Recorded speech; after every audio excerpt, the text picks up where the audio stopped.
Hey guys, welcome back to Overtakes. I'm Kel. And this is Misfit. And we're here to talk about the maps of Stage 3. So, starting it off, we've got the Assault maps, so there's two CP as we mostly refer to it as. First map is Temple of Anubis. This one is, we saw this in the first stage. It provided a lot of interesting comps, but we did have the Mercy meta thing going there, so I don't know what's going to happen. Yeah, it's going to be weird. I feel like we might actually see people play Mei without just boosting up a Orisa, Orisa. But I think we're going to see some of the Orisa comp in there too. Definitely. I don't think that's going away at all. Yeah. And instead of Mercy, they could still run Mercy with that, but I could also see some Moira. Oh, yeah, definitely. This is a Houston map for sure. Yes. This is where I think the way the maps are set up in this stage, they could make a nice comeback. Yeah, I definitely think so. Because this is the map where they just dominated in the first stage. With that, when they ran their Orisa thing, then they let Linkser play Widow, and then Jake was, of course, running around with the Junkrat doing his thing. This is where Jake was born. Yeah, but I do think you're right, though, with Mei. I think we're going to see a little bit more Mei. Definitely going to see Sombra on defense on point 2, especially with the changes to her. Yes. Even before she would still get played on this, so I think we'll definitely see that, especially, to help, control the point on the second part. But with the buffs, we might see her on the first part as well. This is true. And now it's not as much to do with the controlling the health packs as much as it is area denial with the health packs. Yes. And then, taking down the tanks with her regular hack, which has been boosted time-wise, which is for these guys, is going to be a huge change. Oh, yeah, it's going to be massive. And, the amount of hacks we're going to see, I feel like is just going to climb to absurd levels for somebody. Yeah, and you got guys like Dante who are insanely good on him, and, guys like Tavik, and even some of the other teams, they have, London, Hurang was playing. You had on the Gladiators, you had a few different people play Sombra on the Gladiators, and they all played her really well. Yeah, Big Goose, Surefour, they all did really well. Yeah, that's going to be an interesting map to see without Mercy, for sure. And because of the way that they've adjusted Doomfist, I feel like we see him as an actual counter to that. Oh, yeah. Finally. Because, for a long time he was really glitchy, so, you couldn't really rely on him to always land the shots, so that was a big thing. So they fixed a lot of that, and then just those slight buffs that they gave to him as well makes him way more viable for these guys. And especially I can't wait to see more of them climbing the statue and just jumping from there. Just knocking out Widowmaker up on whatever point she's hiding on. Mm-hmm. And point B is good for Doomfist even before the changes. So now you're going to see the guys like Fleta and that usually play like a Reaper in there. They might just go in on Doomfist. I can't wait for that, actually. But let's move on to Volskaya. There's really not all that much to talk about with Volskaya. We just saw it on the last one. We just saw it. We know who's good on it. We're definitely, it's another one where you're going to see more Sombra. Yep. More than the first go around because of the changes, because they probably have the new patch in. There really isn't much to say. Certain teams performed well on there that you didn't really expect, like Florida, and actually Shanghai didn't do too bad on that one either. When they had Dia and Undead and all those guys out, they ran that triple tank thing in there. They did all right. I think some teams figured that out, but also I'm curious because I don't think the full changes to Reaper will come in on this stage. No, those are going to be massive when they do. Yeah, I'm so terrified. The movement speed and the being able to cancel out Wraith form. If they could run that on this one, forget it. On point B on Volskaya, that would be just with the way some of these guys play them. Yeah. Oh god, it would be like Prophet with that would just kill everybody. That's just terrifying to think of. It really is. Even on like Anubis, and not to go back there, but you get him or Fleta on Reaper with those changes. That's all. Yeah, especially on that second point. Oh, yeah. That's ridiculous. So let's move on to the hybrid maps. Okay. This time we're getting a brand new map that we have not seen yet. But everybody hates except for me. You're right. I hate that map so much. But I fucking love that map. I don't know why. I just like it. I'm the only person on the planet that likes Blizzard World. Shoot me. I love the design aesthetic of it, but like as an actual level, I've really come to hate it because it's just, especially because I play a lot of quick play, so like without coordination, that map is garbage, and then you just got like oh, we got a Hanzo, Widowmaker, Anna, like everyone's playing like, it's like, hey, you have long sightlines. It's like, yeah, but so do they. Yeah. The one thing with the sightlines on that is I kind of want to touch on that. Everyone thinks that it has great long sightlines. There's too much shit blocking the sightlines. Exactly. People don't realize that, and I think that's why people hate it. A lot of people, because they're playing Hanzo, they're playing Widowmaker, they have nowhere to line up shots. So, I mean, for someone like me who plays like Diva, I fucking love it. Right. See, yeah, it's great for characters like that. The only thing that like those characters could be effective at is controlling the high ground. Yeah. But at the same time, if you have somebody that can dive on them, and that's something that they might actually be really effective at this level because they're going to try to use the high ground a lot. Yeah. But at the same time, I really feel like, especially on the second point, because that's where I feel like the majority of the issues come in on that map. Yeah. That first point is actually kind of odd too because of it's just like it's really long. It's really long. Yeah, so you got like, that weird first choke point. Yeah. Where you could actually use Farah, which yes. I'm thinking some of these guys are going to do. Oh yeah, it's it's similar to the way that German one is. Eichenwald. Eichenwald. Yeah, it's similar to that in that there's a lot of room for Farah to move around, but there's not a lot of room for the people on the ground to move around. Yeah, and that second point's kind of weird. That when you get into that StarCraft area where the pylon, like that snack bar with the pylon on top of it, and then all of the bridges, and then all of the different like ways that you can get around. Like that's going to be really intrigued to see how these guys do that. There's going to be a lot of Genji, I'll tell you that. Yeah, there's going to be a lot of Genji, a lot of Tracer. I really Hanzo hope, too.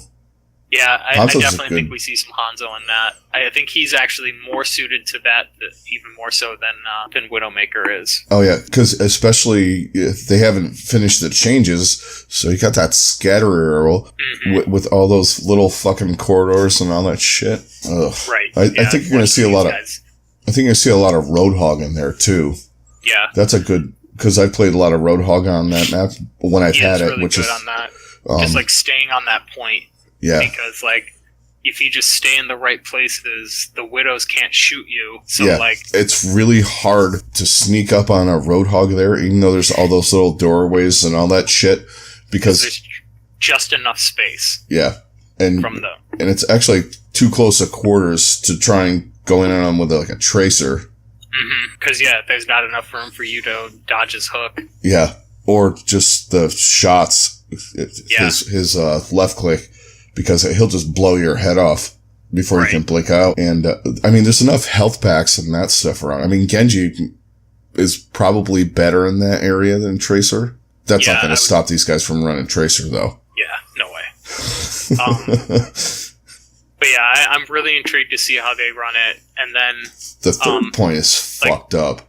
Yeah, that's where I think we actually will see some Doomfist, because that area is really weird for snipers. So, like, any snipers that they'll play in the other stages, like, that's the biggest thing with this map is, like, I feel like each part, they're going to have to switch characters. Like, there's not going to be, like, any one composition that you're going to want to run from start to finish, on offense or defense. No, and I think this is going to be one of those maps where you see like teams like say the Gladiators, they're going to run someone like Hydration instead of Asher because he has a bigger hero pool, or like the Valiant, whatever they're doing right now. That's for a later story, but, they're not going to run soon. I mean, you could run soon, but you need someone with more of a, that can switch up. Yes. And see, teams like London will eat that map up because guys like Birdring and Prophet, they have the hero pools to deal with that. Mm-hmm. And the same will be with New York. Yeah. Because as long if Sabiobi's not playing Tracer, he'll play Widow, and those are the two characters that are great for that map in general. And then on top of that, you've got Libero, who can play whatever else they need him to play. Yeah. And if he keeps playing the way he has been, they'll be in perfect shape. Oh, yeah. And then the one thing with Sabio, too, is he can play Roadhog. If on certain points of that map you want to go 3 tank and then have Libero play Genji or whatever you need him to play Hanzo. He's got a good Hanzo. Yeah. So, I mean, he's going to be vital on that map. Like the teams with versatile DPS are going to be really good. Yes. The teams that are strapped in with that, just the Tracer Genji kind of thing, they might run into some trouble on parts in the map. Kind of where I think that might be one of the biggest faults of the Seoul Dynasty.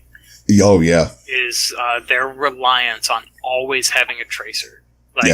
They had that strategy of, we have 2 dedicated Tracer players, so we're going to play them depending on what it is, but they're always playing a Tracer. As big of a hero pool as Fleta has, you're still limited by having that character that's always Tracer, because she is not always the best choice for a map like that. You might want to run a 76 instead of Tracer, or a McCree, depending on what the other team runs, and a McCree with a Genji or something. You're going to have different comps on that. I think that's why these guys don't like it. Because, I mean, as well as you can run straight dive on the first 2 points, you get to that 3rd point and it's weird.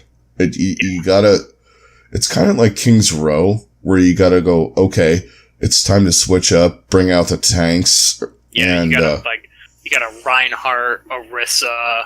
Yeah, Zarya. And that becomes much more vital at that point. And that's where I think we'll definitely see, I cannot wait. I hope to God we see some Doomfist on that point. Oh, yeah. You're going to see a lot more Doomfist anyway. It's so fun. Yeah. But let's move on to Numbani. There's not too much to talk about with that, because we've seen that one a lot. And everybody's played that. I mean, there's really not a lot of different strategies to run on that. Defense, we're going to have more Ana, for sure. Yes. Without the Mercy, because last time we saw it, we had the Mercy meta going. So. But that was the one exception that we definitely still saw Ana. But I feel like now even more so we will see her. Yeah, and you might see Ana Moira instead of an Ana Mercy. I mean, you're still going to get some Mercy on there, especially if they're running Pharah, which is going to happen. Yeah, for sure. Ana Moira, but also I think we still see some Zen, because he's just that's a really good map for Zen. Oh, there's a lot of places where you can just kind of hide and do your Jonak impression. Mm-hmm. Exactly. But I mean, I don't see too much being different in that, and that's still that. But I still love that map. That's one of my favorites to play and watch. I love watching these guys play that map, because it's just that last point is always just a real bastard, and I love it. Yeah, that's almost harder than the last point on King's Row. Yeah, and you're gonna get on defense, you're gonna get 76 a lot. Mm-hmm. But I think we're going to see some different stuff. I think these guys might, without the Mercy in there, you might not see as much of the 76. You might see more McCree, just because of the way they're running the if they run the Pharah Mercy thing on attack. Yeah, I could see that. You might see some more Orisa on first point defense too. Yeah. Which I personally like that on the high ground. You get up there with Orisa and you just kind of try and area deny the whole thing. Mm-hmm. And if you pair that Orisa with a D.Va, that's like perfect. That's a great combo to do on there. Mm-hmm. That is one thing that I am curious is if they start using Brigitte to, and this is something we'll talk about more with our full stage preview, but like with Brigitte, she's a phenomenal counter to D.Va. Like, yeah, she is. She's a pain in the ass. She really is.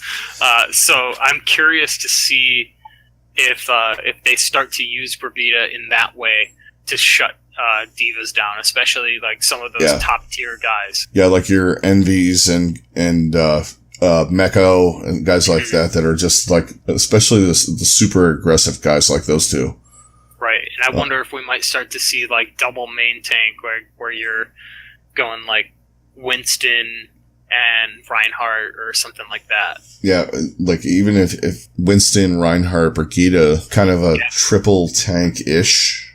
Right. Kind of thing. And then you have, you're going to need some pretty beefy DPS on that too. Yeah, they always figure out a DPS to go with those things. Plus you got Junkrat's viable on most of these maps now on this stage, unlike last stage. Yeah, so I think that's going to make things interesting as well. So let's move on to the Control or King of the Hill maps.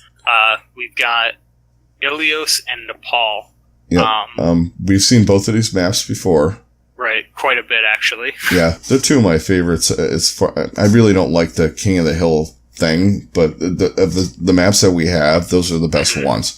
They're the most fun to play. Favorite of those, of that map type. Those are definitely two of my favorites. Yeah. Nepal especially. Yeah, and I like Ilios because you can run that straight dive on a couple of them, but then you have that like on the ruins where you have the Widowmaker play and just playing around that hole. Yeah. And Nepal's probably my favorite of the King of the Hill ones, just because every one of the maps that you got to run on there, it's literally a different style. Like you have the inside in the Sanctuary or Sanctum or whatever they call it. You're running, Orisa, probably double, triple tank. You can have Sombra, especially now with the amount of hack, the way her hack is. I mean, that's one of my favorite maps for her anyway. Yeah. And then, that's also an excellent map for, we get some phenomenal Zen play. Oh, yeah. They tend to actually run a pretty good Pharah on there. And, you get a lot of that, Roadhog or Orisa combo in there. Yep. Definitely, some Lucio for those boops. Yeah, the boops. Now, if they bring Brigitte in, you probably see some of her on there, too. Yeah, I don't see them running Lucio and Brigitte together, though. No, that's a weird combo. You cannot put out enough healing. Probably, if they run Brigitte, it'll probably be with a Moira.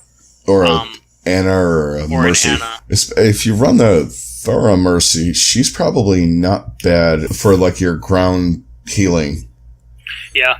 You run the Pharah Mercy with a Brigitte on the ground. That could actually work pretty well. Especially on that inside in the Sanctuary, because you're pretty much, you're going to end up being localized on the point. Right. That's not a huge area. Yeah. So with her whip thing, whacking people, and then her E-heal is actually better than people give it credit for. It is. It's a really nice burst heal plus the armor. Yeah. It's a really good burst heal, like when someone's getting really low. It's a good, like, bail somebody out. It's almost like a resurrect. Yeah, I mean, it's definitely, like, one of the most impactful heals in the game, like, other than, like, an ult. But it's just, like, a basic thing. Yeah, it's pretty huge. And then the only thing that I think I see these guys struggling with a bit with her is because everyone else is so good, like, she leaves herself very vulnerable when she starts taking a swing, and that's like most of her healing. Yeah. So like that's the one thing that I kind of am weary on them really playing much of her. But getting back to the maps, I mean, there's really not too much more. We've seen Nepal a lot in the past couple weeks. It's going to be like 2 of my favorite control maps for sure. Oh yeah, definitely. And they're just more interesting than like I like Li Zhang sometimes, but these 2 are just more fun, I guess. Yes. Because there's so much different stuff you can do on it. I love it. So let's move on to the escort maps, the final maps. So we just saw Route 66. I think we definitely see a lot more Sombra on there with the changes. I think all the way through. Yeah, I feel like every map in general, we're going to see a lot more Sombra. And like Sombra Tracer, Sombra Genji, that kind of thing. Yeah, and you're going to see your, your first points with the Widowmaker tools and all that stuff. Yeah, I mean, we literally just saw it, and the comps these guys pulled out sometimes were just amazing. And the hardest point, at least from my perspective, isn't like the third point in. It's that weird through the western, like the saloons and all that shit. Yeah. Watching those guys play that is amazing.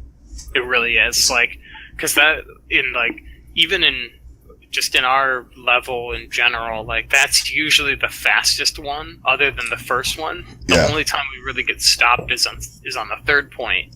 And that's only because they spawn closer, whereas these guys, like, when they take a third point, they fucking take it. Oh, yeah. The third point. Usually if they get held up, it's, like, right near the shipping containers. Right at the beginning of those. But if they get past that, it's over. Like, on our level, you get anywhere inside that building, it just turns into a shit show. It does. You're fucking pulling out whatever. Right, just anything to try and figure something out, because, like, no matter what the other team is running, they're just, like, blasting you. I feel like these guys, when they play that between the second and the third point, before you get to the doors, it's just watching what they do and what they come up with is just... It's ridiculous. Prophet. There's a couple times when they played that, it's like he ran like 3 different fucking heroes. He came out running Tracer, swapped off Tracer, went to Reaper, went to Doomfist, Yeah. And then they get through the doors eventually. It's so ridiculous. Amazing. I love it.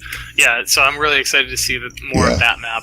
And I'm also excited to see Junkertown again. Because I don't know. I feel like it produced some really great matches. Yeah. I hate playing the map.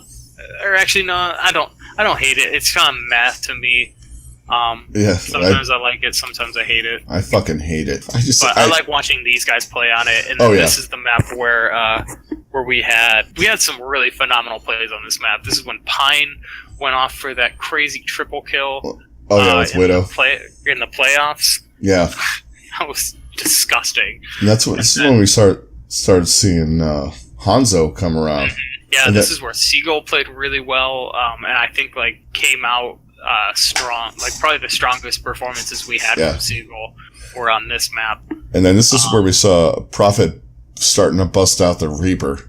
Yeah, where they were running that Orisa Roadhog with Moira, and he was like, not having any of it. Okay, you gonna do that? I'm gonna bring out Reaper. Jesus. And then he had that fucking stupid pirate ship thing. That guy kind of got squelched though about week 3. Everyone was like, yeah, that's done. Figured it out.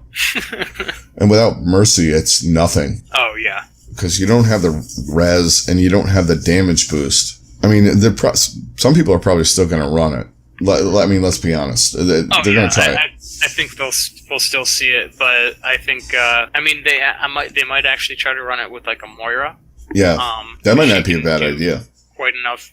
I think she can do enough healing. The biggest key is just like keeping together enough, but then at the same time you open yourself up to getting dived. Yeah, and especially when you get by the doors there. Yes, exactly. That's where it gets weird because you got so much open space. Doors, and then to that choke point between the 2 buildings. Oh yeah. Always just makes for really interesting fights, and like that's where the snipers just thrive. Yeah. That's where you saw all these guys starting to just pop off on Widow. And start with Hanzo, too. Mm-hmm. So yeah, that'll be... I'm really looking forward to watching them play that map. Yeah. I mean, it's way more fun to watch them than to play it. For me, I just, it's a nightmare.